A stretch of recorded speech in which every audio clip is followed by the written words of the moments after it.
something that is really special in terms of the automotive apprentice program. It's in perfect alignment with our workshop and the theme of our conference, and it underscores how teams can work together on a very positive partnership. And the good news is we have the people here that can share that with us. So we're going to have some fundamental information provided. We'll have a short video, and then we'll open up for questions. So starting off with introductions, to my right is Phil Gruber. He's the General Vice President, International Association of Machinists and Aerospace Workers. And his area is Illinois, Indiana, Iowa, Minnesota, Nebraska, North Dakota, South Dakota, and Wisconsin. And a couple interesting points about Phil is that in 1976, which I'm sure he'll touch on, he began teaching an apprentice program at Belleville Area College. And he's also been overseas working with understanding the cultures of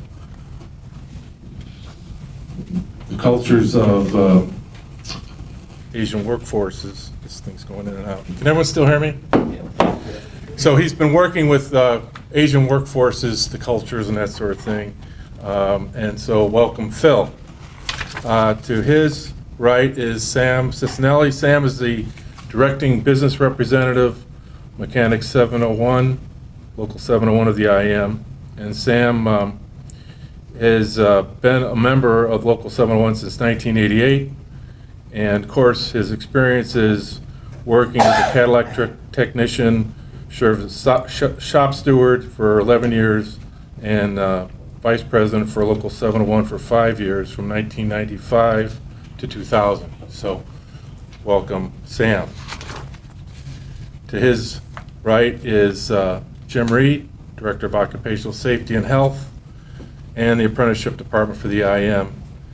Jim was instrumental in getting the FMCS funding and the funding for the program that we're about to hear as we go forward. Next to him, Louie Longhi, Program Director and Lead Instructor for Mechanics Local 701 Education and Training Program. He's a teacher and instructor, and of course he has a history of working in this kind of national nonprofit dedicated serving teachers in high schools at the Skills USA. And so he'll talk a little bit about the program itself. Next to him is Symon Krolak, and we're happy to have him here today. He's the auto mechanic apprentice. He is the student, if you will, about a year left in his program. He was a welder at one point and now has come over to learn a new career. So welcome everybody. I'm here with Glenn Reid, and so we'll start. Phil? My cue. Well, thank you. I know many of you in the room. I want to thank you for being here today. I'd also like to take a moment to thank Kevin for moderating this very important panel. And I know that Allison is not in the room, but I'd certainly like to thank FMCS Director and former IAM, Machinist Union General Counsel, Allison Beck, for her leadership and continued support for working families, for labor-employer relations, cooperative bargaining, and skills training. The IAM is among the largest industrial trade unions in the United States and Canada. We represent nearly 600,000 active and retired members all across North America. And our members are some of the most highly skilled workers in more than 200 different industries, many of which include machining, aerospace, airlines, railroads, and automotive, which is why we're here today.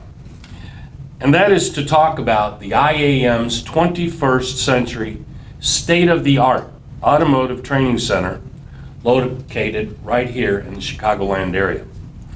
The truth is, the middle class is shrinking. And I think it's safe to say that everyone in this room realizes that.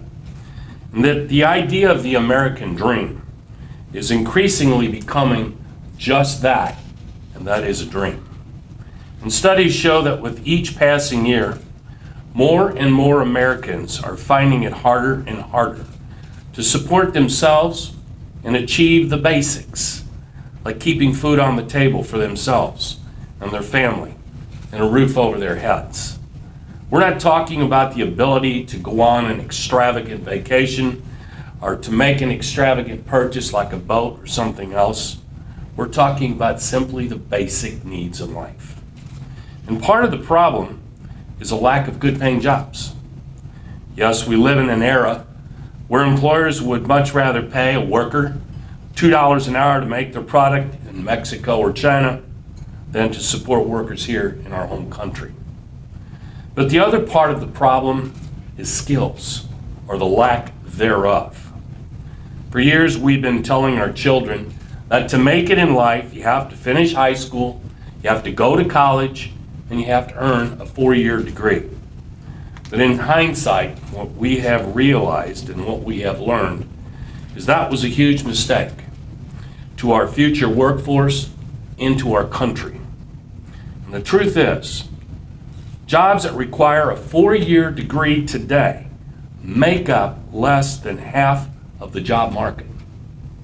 And according to the National Skills Coalition, jobs that require a high school degree, but not quite a 4-year degree, make up 54% of U.S. jobs. And that's more than half of the job market. Yet only 44% of Americans are actually trained to that level. And what we have, ladies and gentlemen, is a significant skills gap. Demand with little supply. Labor unions have recognized this problem very early on. And over the last 50 years or so, we've watched as public school systems started cutting funding to vocational school programs one by one. And we realize that very few employers were willing to pick up the slack and invest in the necessary training to keep the U.S. blue-collar workforce strong and viable. Yet they still had positions to be filled. So labor unions, like the sheet metal workers, the carpenters, IBEW, and other unions began to explore ways to train workers themselves. They began creating their own training centers. Centers that would train not only workers of today, but workers of tomorrow. And in the spring of 2011, the leaders of IAM Local 701 here in Chicago, the largest auto mechanics union in the U.S., representing some of the most highly skilled craftsmen in the nation, came to me about an idea of creating an automotive training center within our union. And I'll let them talk a little bit more in depth about the process and how this all came to fruition. But what I will say is that in starting the center, it was important for us to establish 3 key items. One was funding, which Sam and Jim will talk about shortly, along with explaining the FMCS's role in helping establish the training center. And the second was equipment and space, which Louie will touch on, along with how he used his creativity and his bargaining skills to acquire computers, electronics, welding booths, lifts at no cost. And the third was a buy-in from the employers. A buy-in from the employers. Because in order for any undertaking of this nature to be successful, you need to establish labor-employer partnerships. And if the IAM was going to be responsible for training and creating a pipeline of workers to fill these vacancies and keep the U.S. automotive shops humming, then it was imperative early on that employers had some skin in this game. It took a lot of work, but we were able to get it done. Today we have the IAM Local 701 Union Training Facility, a first-rate automotive training center which offers classes on everything from basic auto mechanics to brakes, electrical, welding, cooling systems, transmissions, anything that you would find under the hood.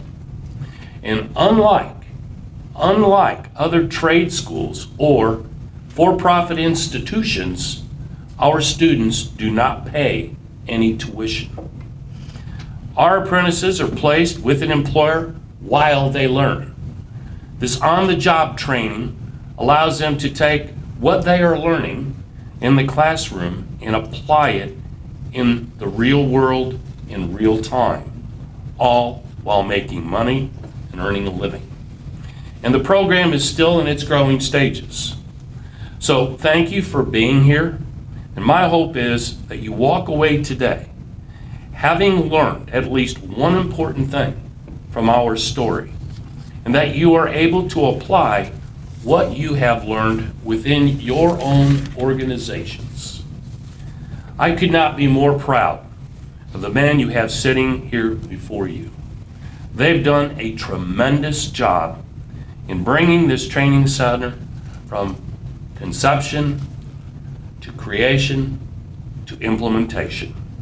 And my job as the leader of the Midwest Territory was to provide them the room and the access to the necessary resources to get the job done. Skills training, I have to tell you, is especially important to me and has been for many years. Because in the early part of my career as a tool and die maker in my hometown of St. Louis, Missouri, I taught an apprenticeship program at 2 local community colleges. In fact, I actually helped write and update the apprenticeship program at Lewis and Clark College, which is still currently being used today. And I also know that for every dollar invested in a union apprenticeships, an employer gets $1.47 in return. And I know that part of what makes this country great is talent. And the other part is opportunity. The challenge that we have now is making sure that no talent goes to waste and there is no opportunity forfeited. That's how we rebuild the middle class. And that's how we rebuild America and again, realize the American dream. With the help of these men, FMCS, our employer partners, the IAM has started our own process of doing exactly that. So without further ado, I would like to turn it over to them. And again, thank you for having us. It's a pleasure to be here this afternoon. Thank you. Thank you, Phil. Terrific. Sam? Well, I've always in my career held education at a very high standard, working in the field as well as being on staff. I continue to ask the question to my leaders, like every other trade union out there, why can't we have our own program? And you can imagine the answers I would get, we don't need the DOL meddling in our business and that you're wasting your time. It was just a myriad of responses that I would get. And it just didn't sit well, because obviously education, irregardless of your profession, you become more marketable, efficient. You're just a highly trained individual within your profession. So having said that, I kept saying to my boss every time we went into negotiations, let's come up with a program where we can come up with our own program. So I reached out to the Bureau of Apprenticeship Training and a few of the employers that kept coming to us asking us for highly skilled mechanics. And these were the employers that realized the value of education, realized the value of a highly skilled mechanic. So I figured what better clientele to have on a board than friendly employers that wanted a trained mechanic. So that wasn't really lifting off as fast as I'd like it to have lifted off. We didn't have the resources. We were relying on the curriculum from the colleges that it just seemed like the colleges were dwindling down the automotive curriculum. So obviously for the longevity of our union and the professionalism of our continued existence, I figured we needed to come up with a game plan here. We needed resources. How do you get the resources? So every series of negotiations, I would propose a comprehensive proposal to our biggest employer, which was the car contract. It had 1,800 mechanics, about 220 employers, to ask for what I titled a nickel fund. So for every hour a mechanic worked, a nickel would go into a fund. And they were worried it would be, oh, you'd have control of the fund. And I said, no, we wouldn't have control of the fund. It would be a independent fund set up. We would manage it jointly until such time as we had enough money to open up a program. Well, as you can imagine, no employer wanted to kick in 5 cents because they kept saying, we'll build our own, we'll find our own skilled people, we're not having a problem, we're getting people from UTI, we're getting people from LTI, we're getting people from wherever and grooming them and raising them from within. They kept knocking on our door, though, thereafter, asking us, we'd get a myriad of calls, do you have any good guys out there? Do you have any good guys out there? So we all had a common problem finding and training mechanics. So I didn't give up and continued to ask one last time for the biggest contract for that nickel fund, and they said, once again, no. Well, a lot of machinists in the room, you don't tell a machinist no. You find a way to make it happen. Well, I found a way to make it happen with the help of our membership stepping up, realizing that we need trained mechanics. We did a bylaw change. We proposed $2.50 a month to go into this fund. And once we had enough money that we thought, we were close to pulling the trigger on a program, that's when Phil put us in contact with Jim Reid, sitting to my right, who assisted us in a grant. Jim will explain the grant process. We were successful to get a approximately $80,000 grant from FMCS, which catapulted us a year sooner into opening up a program. So with that financial assistance and that great push, we brought on Louie. Louie was a full-time instructor at Lincoln Tech.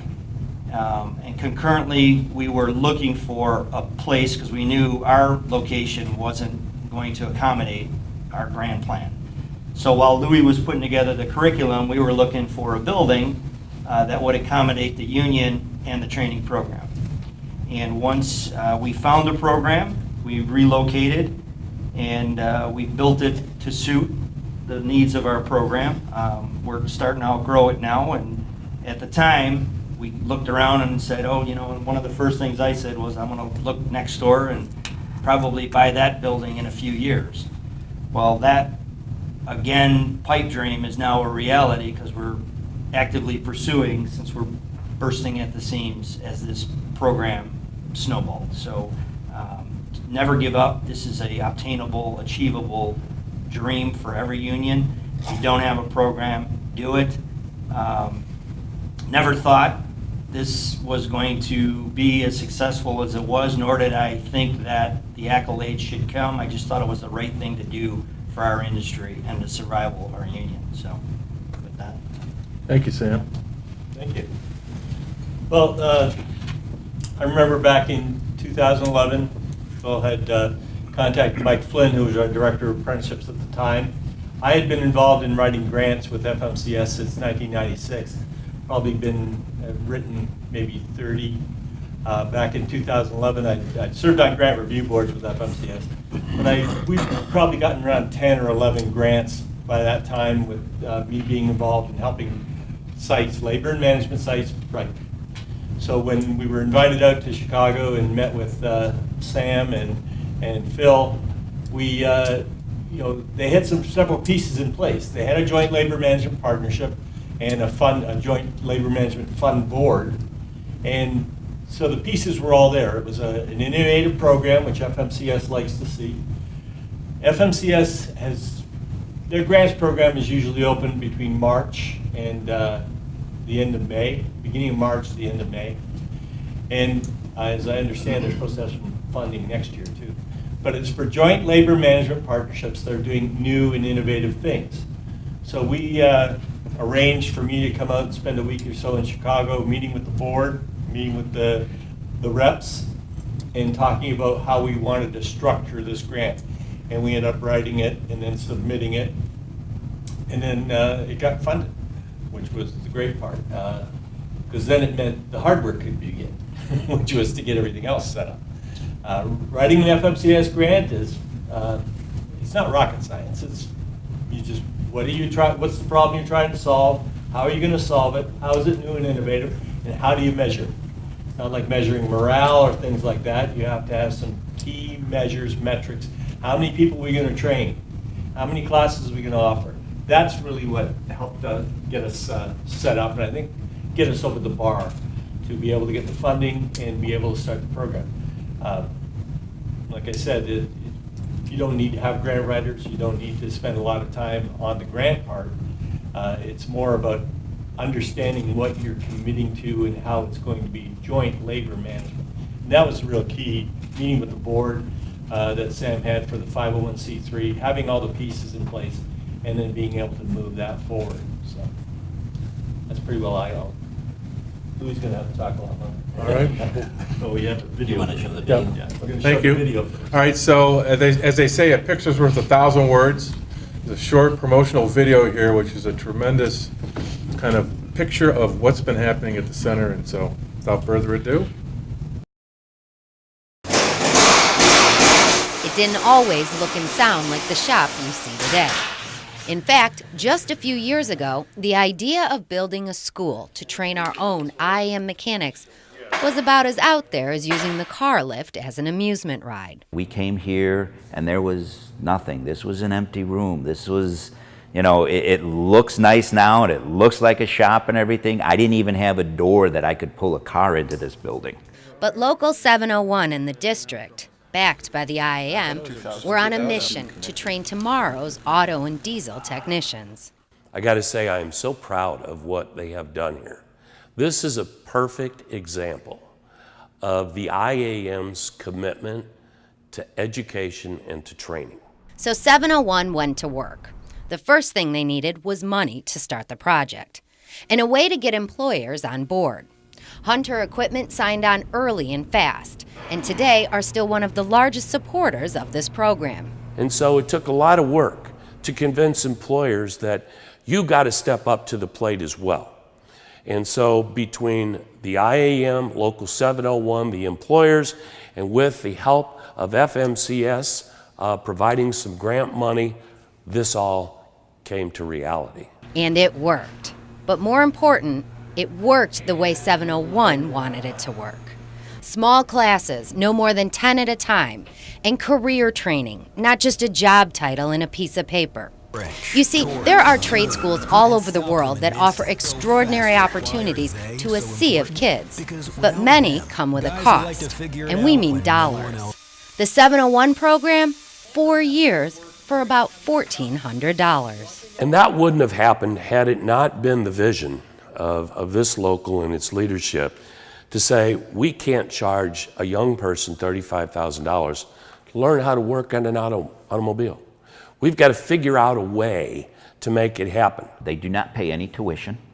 The only thing they're paying for is basically the stuff they use. They come 2 days a week, classes 5 hours a day, so they're doing 10 hours of class a week, and then they need to do a minimum of 24 hours on the job.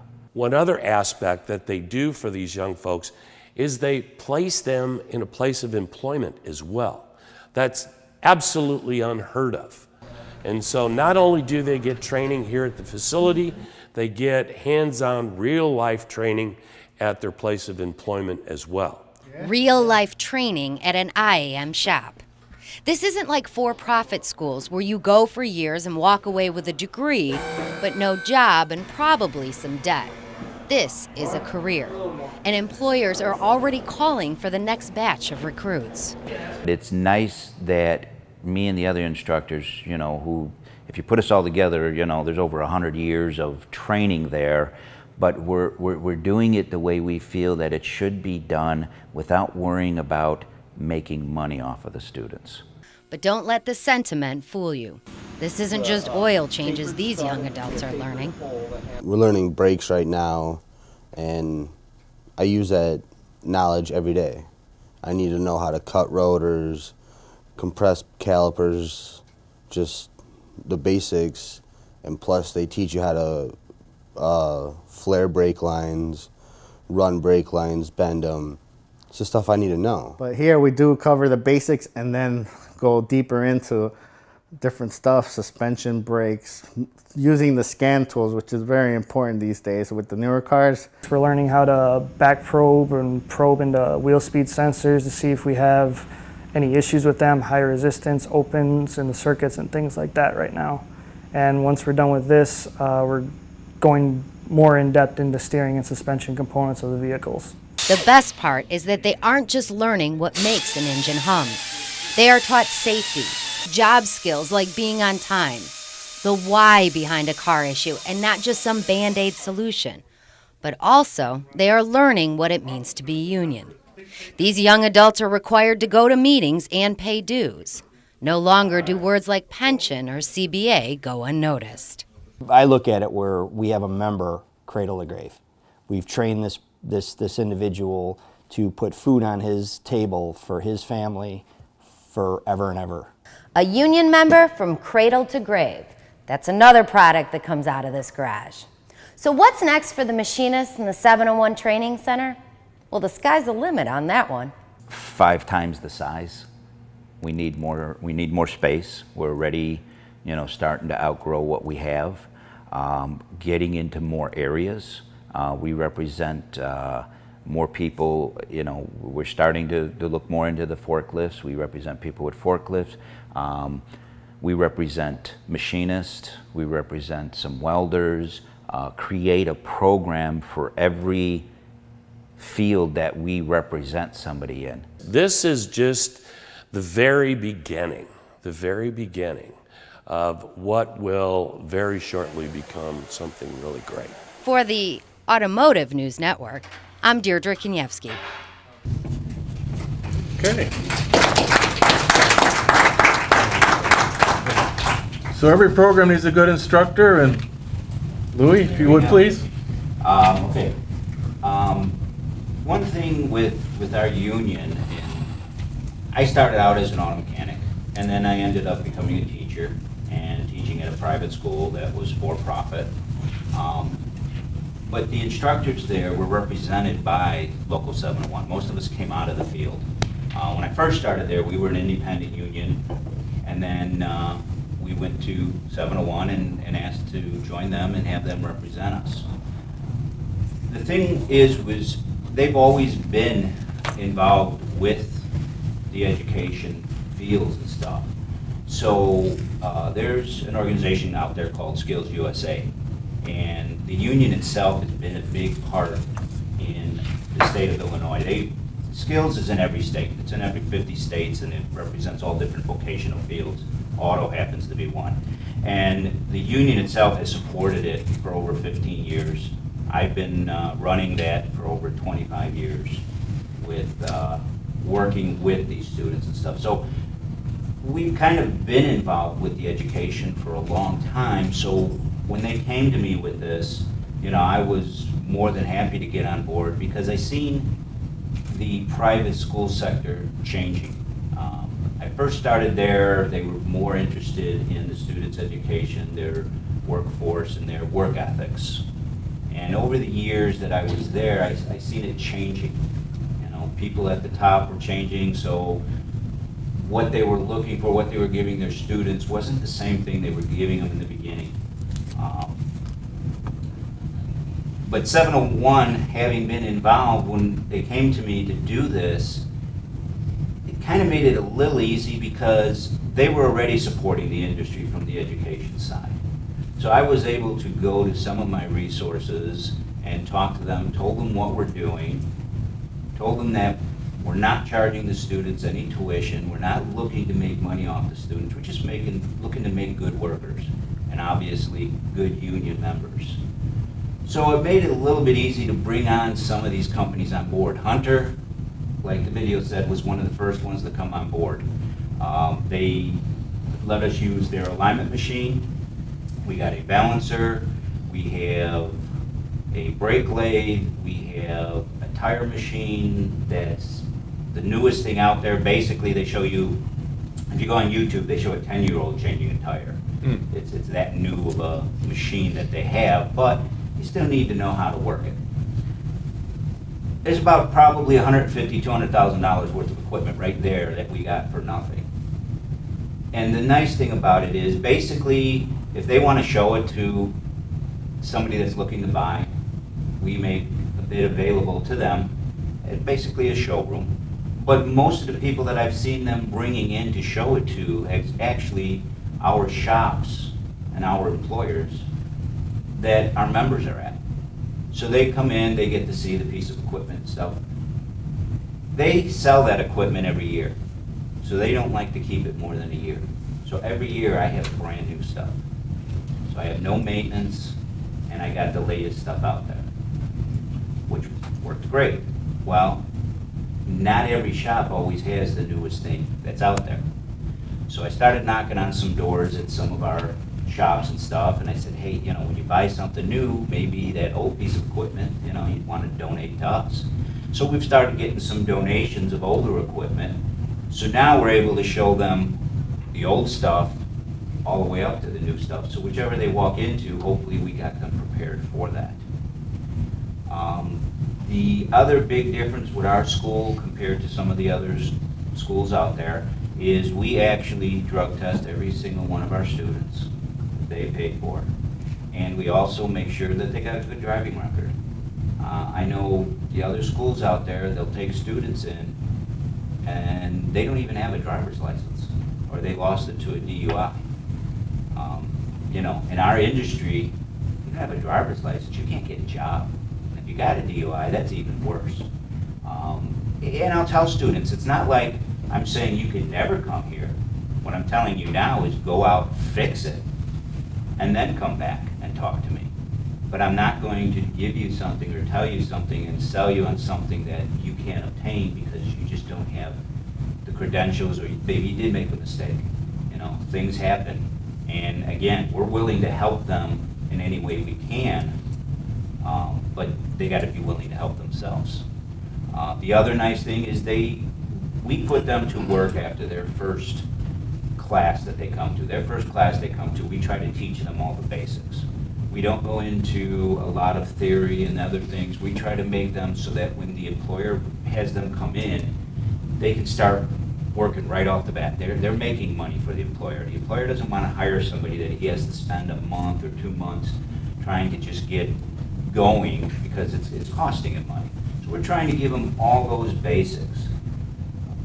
A lot of the other schools, they go through there in 1 year, and I put any one of my guys that went through the first class up against them to do all the basic stuff any day, because they had learned some of it way at the beginning, and by the time they get through all these classes, and they're actually rushed through them. Their programs are usually about 13 months.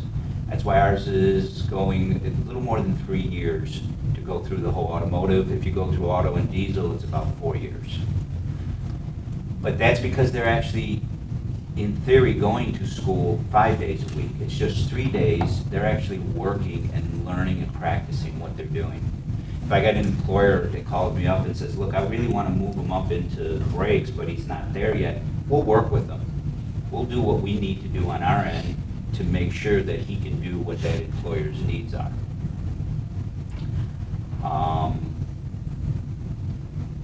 So again, them going and working, that's probably the best students I ever had when I worked at the other school, was the students that actually worked and went to school. They were killing themselves, but they turned out to be the best because they actually got to practice it. And that's what our students are doing. They're required to go those 3 days.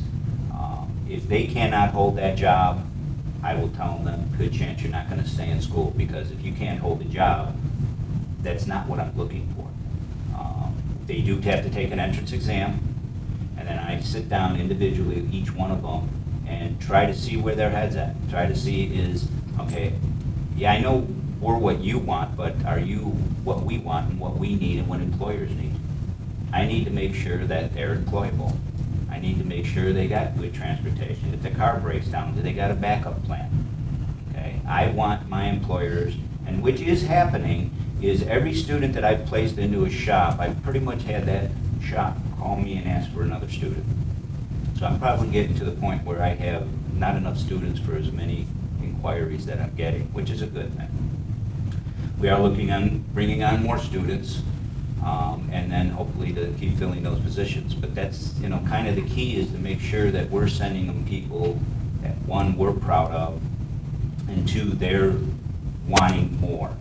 They're seeing what we're producing. We've created other classes where if a employer hires or moves up a porter, he has a porter that he loves and never had any skills, he moves him up, he can send them to us for a 4-day class where we just give him some basics. We teach him what the tools are. We teach him how to change oil, how to do an inspection, just so he can move up if he wants. And then we introduce him to our program, and if they're interested, they can come back and go through the whole thing. So we're offering what our employers are asking for. We're asking the employers, what do you need from us that we can add on besides whatever else we're doing? I've had employers have students where, hey, you know, I just wanted to learn how to do brakes. Could he sit in on the brake class? He comes in and he does the brakes class. So we're open to do and help the employers whatever that we can do to help them, because it goes both ways. You know, when I call them and ask for, you know, hey, you're looking for somebody and stuff, yeah, if you got another guy, I'll definitely take him. So it's been quite a success. One of my best success stories is sitting right here next to me. I'm not shy to say it. I don't think he is. But, you know, I wish I could find 100 like him, and it would make employers happy and us.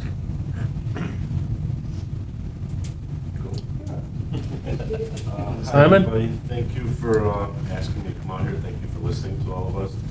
Thanks to all the guys from IAM and 701. So I'm sort of a little bit different, but you know, who isn't? Than most of the guys in the program. We get a lot of young guys, a lot of guys that are just out of high school, and this is what they need, and this is a good thing. And I'm not going to go over everything that they just went over. I was a union welder for IBEW for 10 years, and I worked on very high end. I worked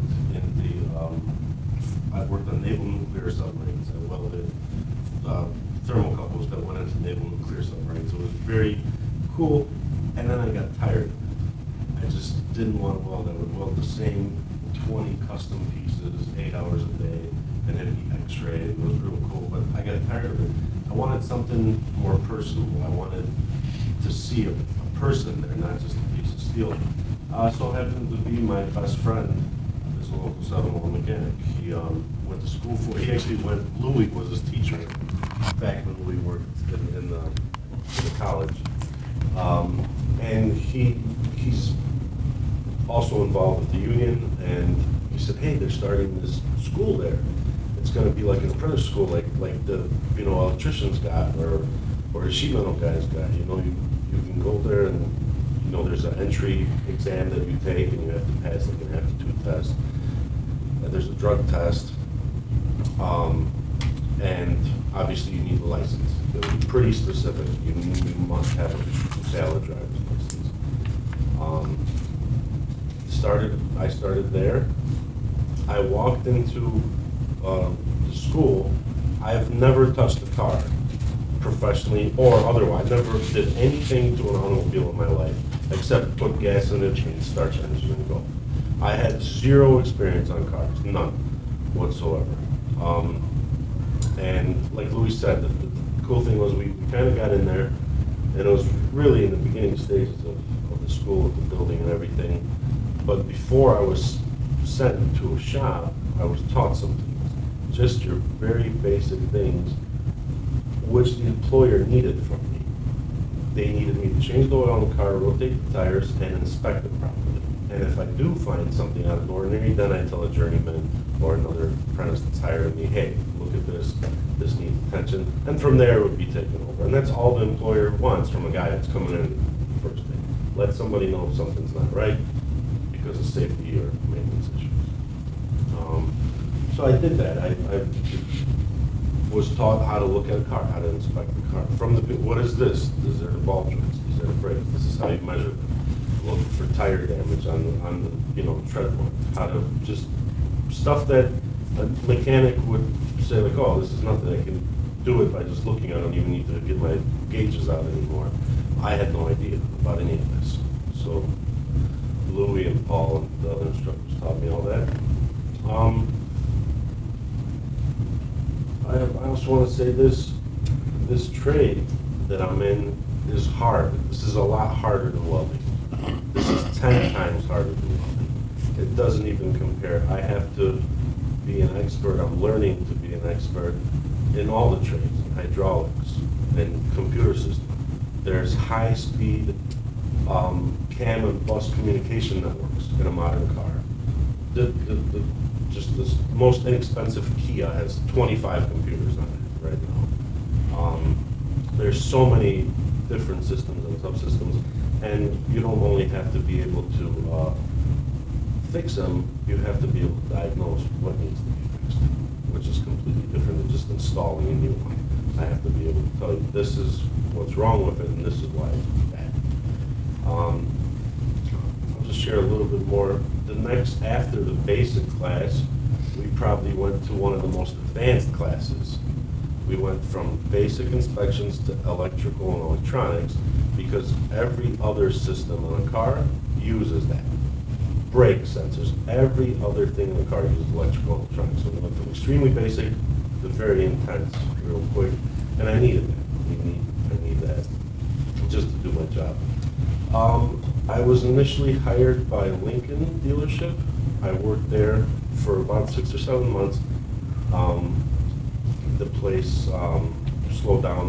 There was a couple guys going to get laid off.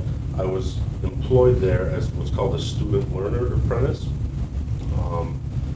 I worked there, and the boss, one of the first lessons we had, Louie said, if you hustle, if you make them profitable, they will help us. Give the school a good name. Allow, you're there to work, you're there to make the dealership money and service their customers. And if you do that, they're going to help you. And that's what happened. That gentleman ended up not directly getting me a job at my next dealership, but helping. And I was brought on by Lombard Toyota, and there I became a second-year apprentice at Lombard Toyota. I worked there for a year, and I actually transferred to another. I now work at Chicago Northside Toyota, and I'm currently a fifth-year apprentice there. And this is a lot to do with the school, with the training that I received there, and then putting in the effort. There's two parts, just like all of you know. There's guys in your class that put in the effort and they made something of themselves, and there's guys that don't. What else should I say? It's a great opportunity. I wouldn't have been able to do this. And Dave all said it. There's two other automotive schools in Chicago, Lincoln Tech and UTI. It's $45,000 for UTI. I have a mortgage. I was starting out as a first-year apprentice. I didn't make any money. And there's no way I can afford to put my family in $45,000 worth of debt on top of whatever was already there. At this school, I've gotten a lifetime of experience. I continue to get it for basically, just that I promised that I'm going to be a union member. That's what it was. And I will for the rest of my life. That's where I'm at. That's all I have.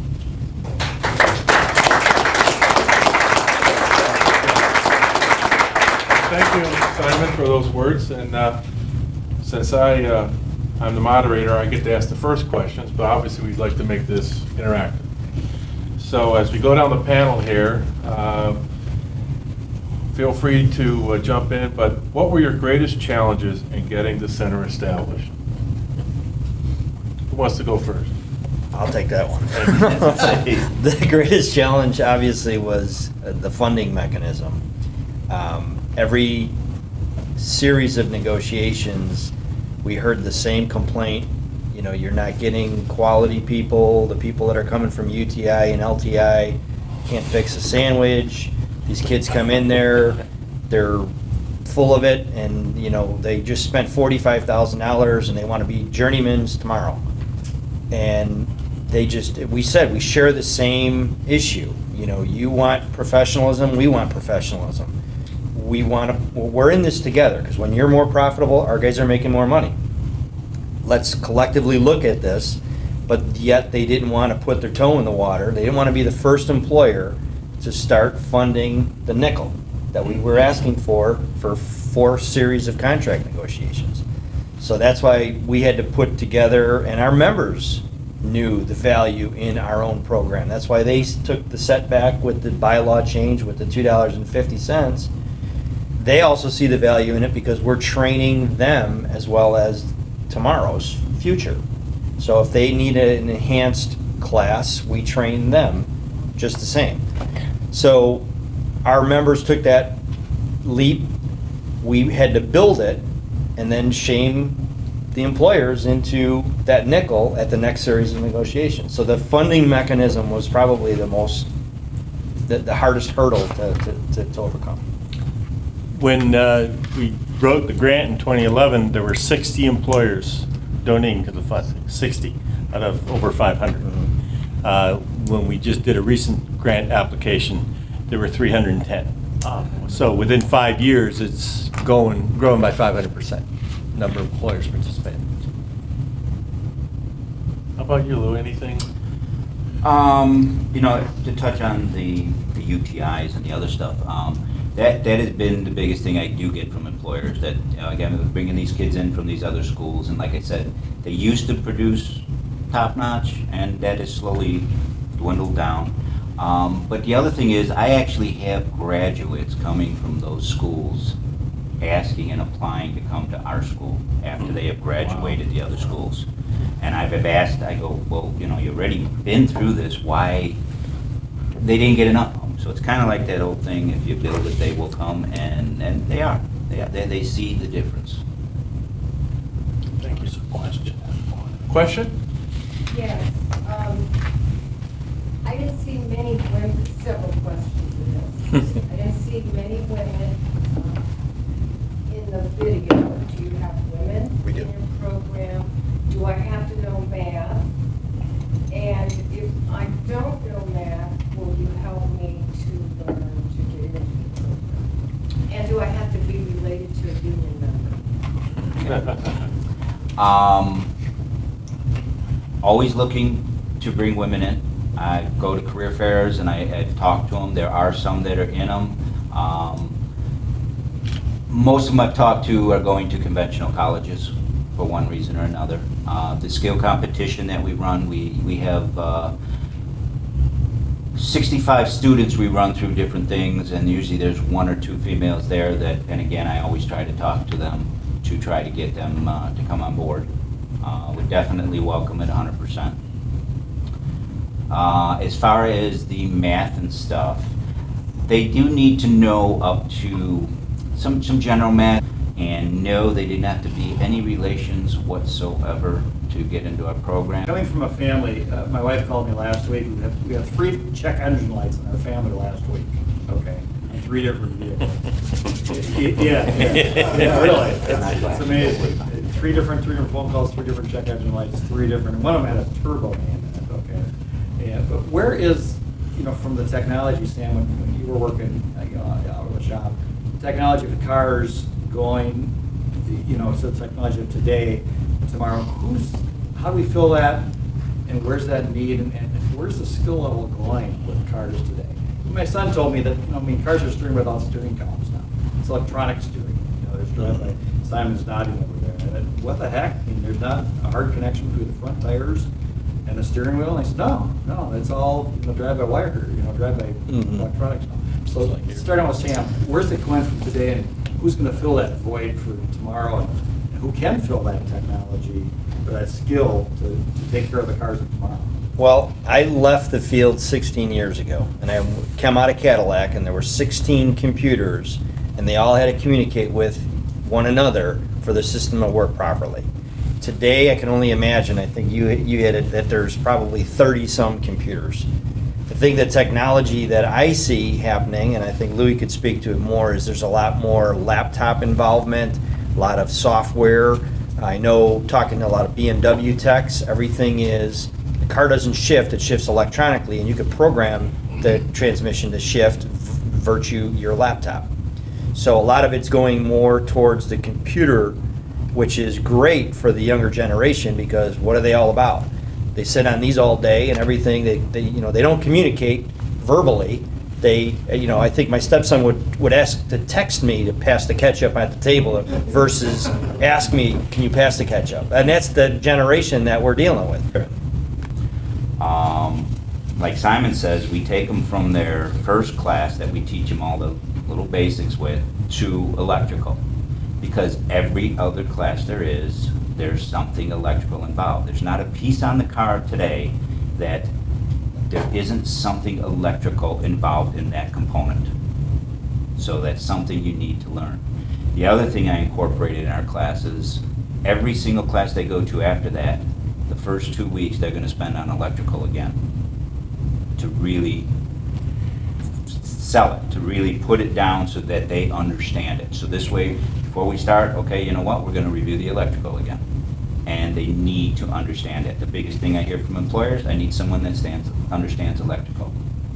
Most of the students don't like it because they can't see it. You can't touch it. And it makes it more difficult. The other thing that we're looking at is you have to understand you've got electric cars now. Okay? Those electric cars, if you don't know what you're doing, it would be the same as going home to your house, taking your electrical panel off on your main circuit for your house and start playing inside of there. It will literally kill you. And the same with the electrical cars. You have to know what you're doing on those. And that's where we're gearing toward. Keep taking more and looking at different things to build our electrical course, because eventually you're going to start seeing all these electrical cars that are going to need to be serviced. They're getting to that point where they're getting older, and people are going to start looking for that. So the future, I don't think electrical is going to be the total end. I think fuel cell is going to be what you're going to see. Toyota's already got one out there, but right now I'd say electrical is going to be the next step in our evolution with cars. What's going on right now, to specifically answer your question, is a lot of the dealerships, the manufacturers send us to a Toyota school. I get sent to Toyota school in Aurora, and for example, now they have cruise control that will brake the car for itself. And you can set it to 50 feet or 60 miles per hour or whatever, and that's new technology that like a regular trade school wouldn't even know about. It just came out 6 months ago. And if I graduated 3 years ago, there's no way. So who's been picking up the slack for that a little bit, but it's not enough, is the manufacturer-specific training for new technology, smart key, radar, cruise control, and stuff like that. And I think this is something the school can also grow in leaps and bounds. We've been open for 3 years, and that's something that we can aspire to. Those extremely new technologies, and I think the manufacturers we can partner better with them and have a relationship together with our union training center and the manufacturers for those brand new technologies. Hybrids. I think Sam mentioned you have a board. I was wondering what the makeup of the board was and their decision-making process, how it affects the program. It's similar to any ERISA fund, like health welfare pension fund. We have the complexion of our board are 2 employer trustees and 2 union trustees that manage all the decisions of the fund, the finances, approvals,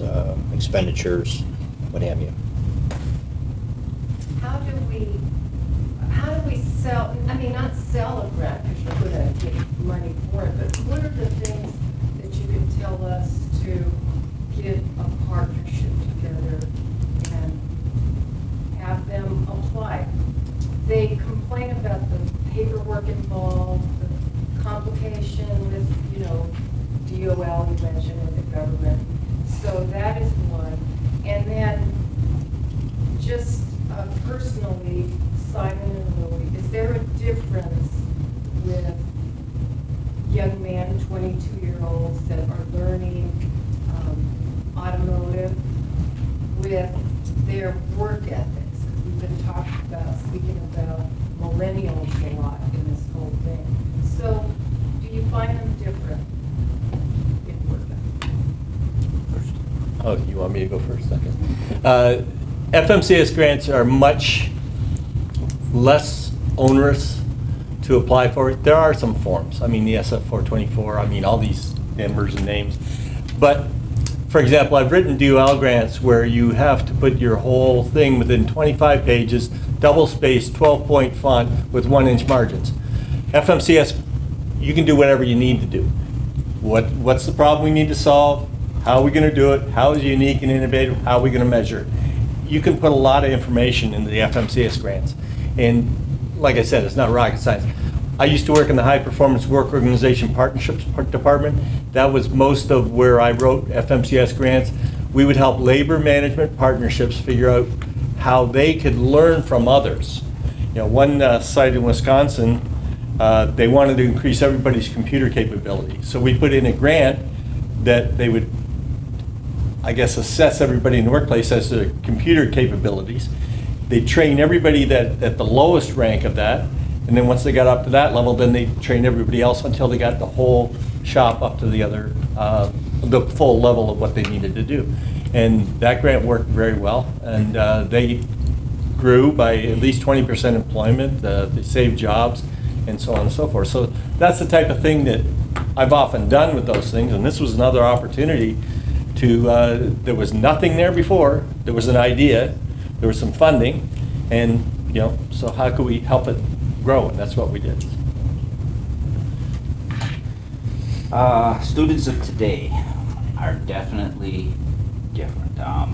I've been teaching, like I say, for about 25 years now, and the students I used to teach back then were a lot different than what you're trying to teach now. The problem that I've seen with the school where I was at, instead of, we used to make the students rise to the bar, and what they've done is they've lowered the bar.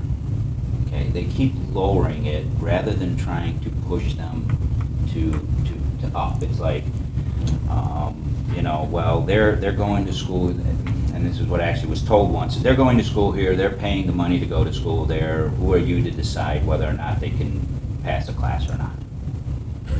And it's like, okay, so why don't we just take their money, give them the diploma, and just call it a day? You know, obviously, people would be behind bars for that. When I first started teaching, I was told if a student missed 3 days out of a 20-day class, I would get pulled in the office and say, how on earth could he have passed that class? I know as of today, they have no attendance policy whatsoever. So there's students that are missing 50, 60% of a 20-day class, and when the instructor fails them, he gets pulled in the office. Well, how come you didn't keep them after? How come you didn't help them do this? How come you didn't help them do that? So if that's what we're doing, you can only imagine what they're doing when they're going to the job. Okay, they just feel, and I've been to a number of different classes, and I go to conferences, and anytime I see, I don't know, how to deal with the millenniums, I go to those classes because I'm still trying to figure it out. We don't use textbooks in our classes. We use online. It's interactive. There's nothing more than maybe a paragraph that they'll read at a time, where then they'll get questions on it, and there's pictures to go with it so that they can kind of put it in their head to see what exactly it looks like. We have them work on those prior to when we talk about a subject. So then they come in, we can see their scores. Their only requirement, I've gotten rid of the philosophy of A, B, C's, and D's. I don't grade on that level. I tell them, you need to complete all your modules at 70%. It's a C. And you know what? If you don't get it the first time, do it again. And if you don't get it the second time, do it again until you get to that level. Everybody learns on different ways and amount of time and stuff. Well, it's hard when you're in a class and you got this one over here who really isn't picking it up, but then this one understands it a lot better. Then you got the other ones, and so you're trying to accommodate all of them. You slow down, you speed up, and we'll try and put it together. Well, this way I can see what their scores are. I can see what they do. And if everybody's scoring really high, hey, we don't have to spend a lot of time talking about this. We can go out to the shop and start practicing it. If I've got him where he's scoring real low, I can look at him at the class and say, okay, you know what? It looks like everybody struggled on this, so let's go over it together. So you can kind of tailor it a little bit. If you've got a couple individuals that are really struggling, you can pull them on the side and not have to do it right in the middle of class and say, you know, you guys go out and start working, and you know, we're going to talk to these two and maybe work with them a little bit more. It's trying to find different ways to get to them. You know, my son's just turned 17, and I see the complexity with him sometimes. It's they want it now. They don't want to work for it. You know, at the last convention I was at, you know, there was a professor there talking about it, and you know, he basically, in so many words, said we created these monsters because we wanted our kids to have better than us. So we made sure that they got it and all this other stuff. Well, now they keep expecting it, and they don't want to work toward it. He tells me about teachers all the time and stuff, and I argue with him, you know, on certain points and stuff, and you know, you don't like that I sometimes agree with the teacher, you know. But it is a very complex thing. It's very hard. I don't think they have the work ethic that we're used to seeing, but I push them up to that bar, and unless they want to go somewhere else and pay that kind of money, you know, they're either gonna step up, or you know, maybe this isn't for you. Maybe you need to go somewhere else, pay the money. They're going to give you the diploma because you're paying them, but what are you really getting out of it? I was wondering, in terms of capacity, how many students can you have now? Do you see growth happening in the future, and if so, how much and how soon? One of the big things that I pushed for when we started the school was to not have more than 10 students in a class. I've taught classes where I've had up to 30 students, and they just don't get it. They don't get that. I mean, you're working on a car, you got 5 kids working on one car trying to do one thing, and it just doesn't work. The building we are presently in, I could probably go up to 80 students if we did nights and days. It's just, we're also looking to enhance our diesel program also, which takes up more space, so that's why the space is needed sooner rather than later. But that's probably the biggest thing, is the fact that we only do 10 students in a class, and part of our thing is how I said we do the modules and stuff, but also the proficiency of each one of them has to show me that they can do it. So it's not, okay, the group did it, so they all get marked off on it, even though maybe only 1 or 2 put their hands on it. I was explained once at the other school I was at, it's where I kind of compare everything. They wanted each student to be able to take that. They wanted, part of one of the tasks was to take an AC compressor off the car. And if you have 30 students, you're lucky if you could have a student do one a day, okay? And you only have 20 days. But their explanation was, if I showed them how to do it, or if one took one bolt, another one took another bolt, they were exposed to it, and they should know how to do it. Or mine, they have to take it off and put it on, show me that it's gonna work when they're done. If not, then, okay, let's do it again and see what you did wrong. So that's probably the bigger difference, which obviously takes more space. But we're not, again, I don't want it to be where it's money driven like the other ones. If they can fit 10 more in the seat, that's that many more dollars that they're getting. So keeping it at a 10-to-1 ratio definitely gives them more personal help, and they get more hands-on. And to add to that, it's not on the representational end of it. It's not a money aspect to churn out students or to teach them as much as the demand and the very high demand from the employers. That we have several of our dealers and several of our employers that call our agents 3 times a day begging for mechanics. So we're trying to find replacements. I mean, we're reaching out to workers' assistance programs, hard hats to helmets, just second chance programs, you know, somebody that's been rehabilitated and just giving them a second chance for an opportunity to learn a career. And to answer your question regarding the millennials, on the representational end with the millennials, we're finding that the ones that have the interest, that have the work ethic that Symon relayed to, that want to learn, are the ones that saw their parents get financially smacked from the losing their job, having to go back into the workforce. They realize the value of learning a trade that'll take them throughout their career to continue to put food on their table. So those are the ones that have the greatest interest in this program, wanting to learn and have the desire versus the, you know, I'll get to it when I get to it mentality. So. Question for Phil. You know, with the American industry is saying apprenticeships are a thing of the past. Okay, we've seen a lot of those apprenticeship programs disappear in American industry. If you had a chance to say something to those industries, what would you tell them? I think it's a bit, well, obviously, looking back, as I said in my opening remarks, the past 50 years have devastated this country when it comes to preparing workers for the future. Apprenticeships are not outdated. It's critically important that we continue these types of programs, and I think it has to start at the home. I think we have to begin convincing our children, case grandchildren, that working with your hands is a good career.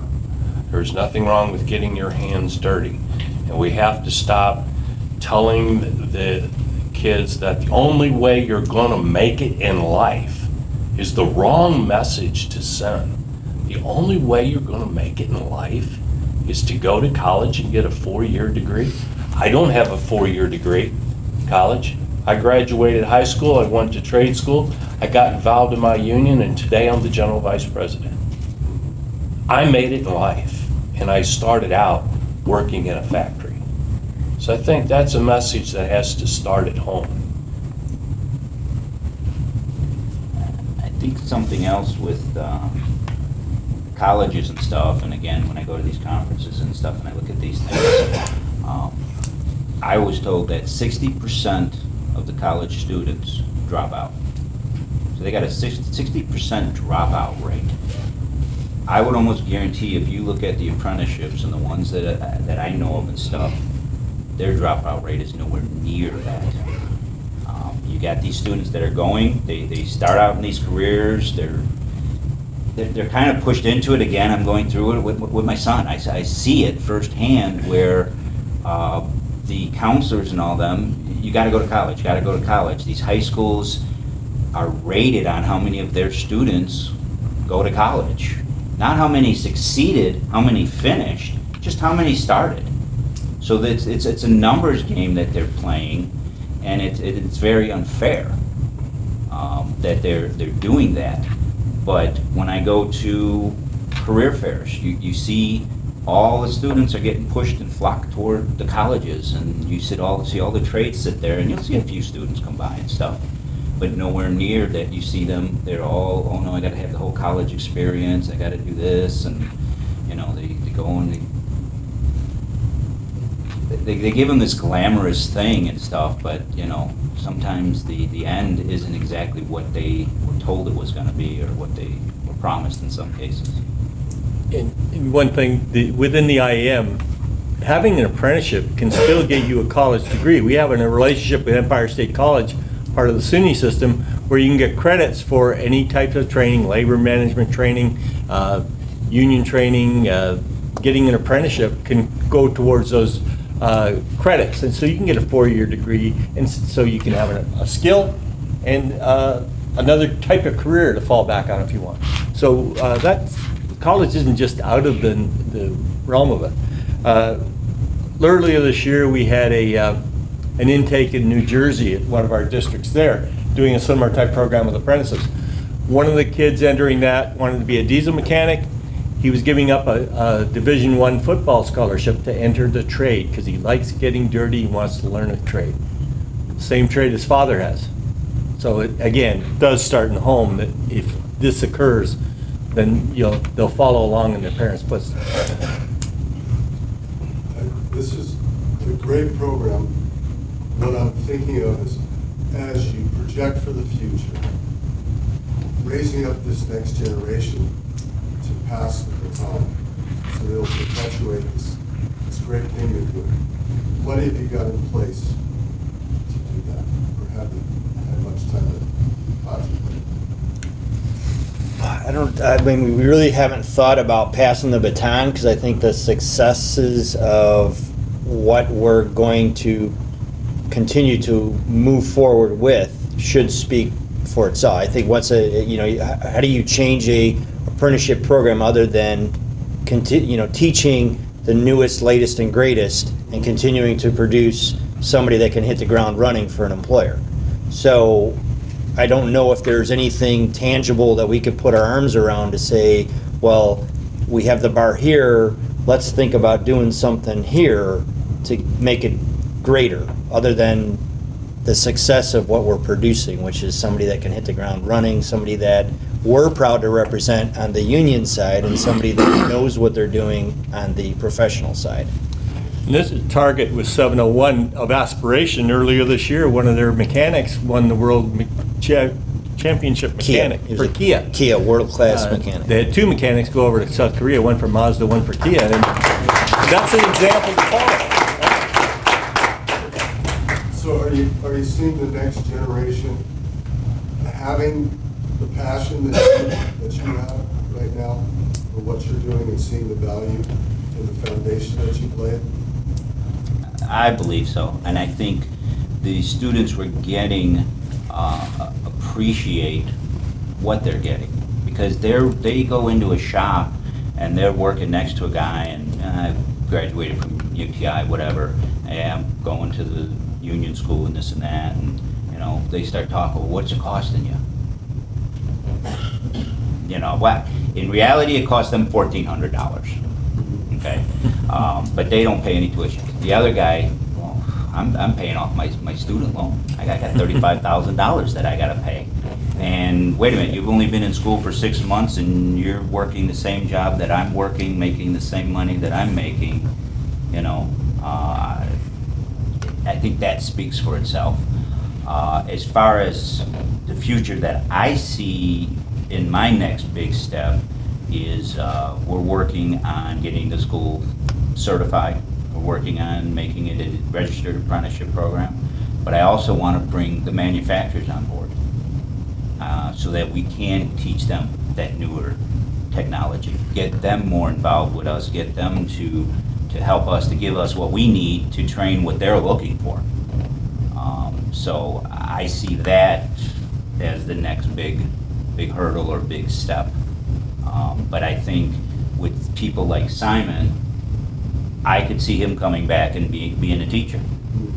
Okay, because I know he truly appreciates what he's been given, what he does, and would like to pass it on. So I believe that there'll be enough that they're going to appreciate what they've gotten to say, okay, you know what, now it's time for me to start giving back. It also, too, it just seems that every day another door opens, another opportunity. So as word on the street with our program gets out there, Workers Assistance Program calls us up to say, hey, we got a great program for you. And this is tied to the Chicago Fed, where they say that we'll fund or assist funding an employer to send somebody for training. Well, what does an employer want to hear? If somebody else is going to fund it, I'm all ears, right? So it's not just, like I said, it's not just putting out a product for the future, but it also enhances the current mechanic that we have. You know, we're finding, you know, like we just found out last week, you know, when we was gonna sit down with Lou, that we have a handful of guys that can't read. We didn't know that. So we're going to hopefully develop a program for skills enhancement for our current members, you know, in some capacity to say if somebody can't read or whatever, if there's a deficiency, it's to enhance their skill to make them more efficient. So it just seems like every day there's another door that opens or another opportunity that opens with endless possibilities. And with that, one of the big things that we had in the beginning is guys out there that didn't know how to use a computer. They didn't even know what a mouse was. So we put together computer classes, and they come in and we teach them the very basics, how to create an email, you know, what is email. And the problem that they had was, it wasn't that they wanted it for home. They used to use what they call scan tools and stuff. Well, everything's going to computers now. You go into shops, you'll see every mechanic pretty much having a laptop on their toolbox as a necessity to have as a tool. Their work orders are all done through computers and everything. So whether they liked it or not, and they've been avoiding it for years, they had to learn it. So we were able to give them those basic skills. So that's where, I mean, you know, if I got someone coming up saying, hey, we need this, or we need to understand this, and I'll say, we're gonna figure out a way to help these guys be able to read. Okay, whatever we need to do, we're gonna do. That's what we're there to help them, and then again, show the employer that we're there to give them a better employee. One more question. Yeah, one more. For you, Sam, as far as the employer contribution goes, it sounds like, you know, you're gaining every contract, and obviously those employers understand there's a lack of skilled labor on the street, and you're producing high-quality students. What's your increase per contract, and the dealers that are not participating, what's their excuse, and then do they call you free students? Well, they all call for students. Yeah. We haven't, it's still a nickel, so it's still $2 a week per employee. We haven't increased it yet. We want to get everybody on board in every contract cycle that we're doing. They seem to, you know, we'll have negotiations at the hall, we walk them in the back, and they're like, wow, okay, now you know, can you help me out? Because I have a problem with welders. Can you teach welding? Absolutely. So once they find the value in, if I have to send somebody to Idaho to learn how to do X, Y, Z, and I could just send them to Carroll Stream, and it's just simply $2 a week per person, it's more cost effective for me to just have my guys go after work, learn whatever they need to know, and pay into your fund. I don't have to pay travel, I don't have to pay a lot of things. So we're trying to get everybody on board first with the $2, and then I think with the biggest contract, which is the car contract, shame them into that penny. Shame them into that penny every year to just keep snowballing it. And then after we get that group, then we're going to focus on getting all the others. So I would like to thank this wonderful panel for their information. We talked about the future of work. We got a bonus here: the past, the present, and the future. So thank you all very much. They'll be around if you want to ask questions. We also have a small gift. Also, yeah, we got a small gift.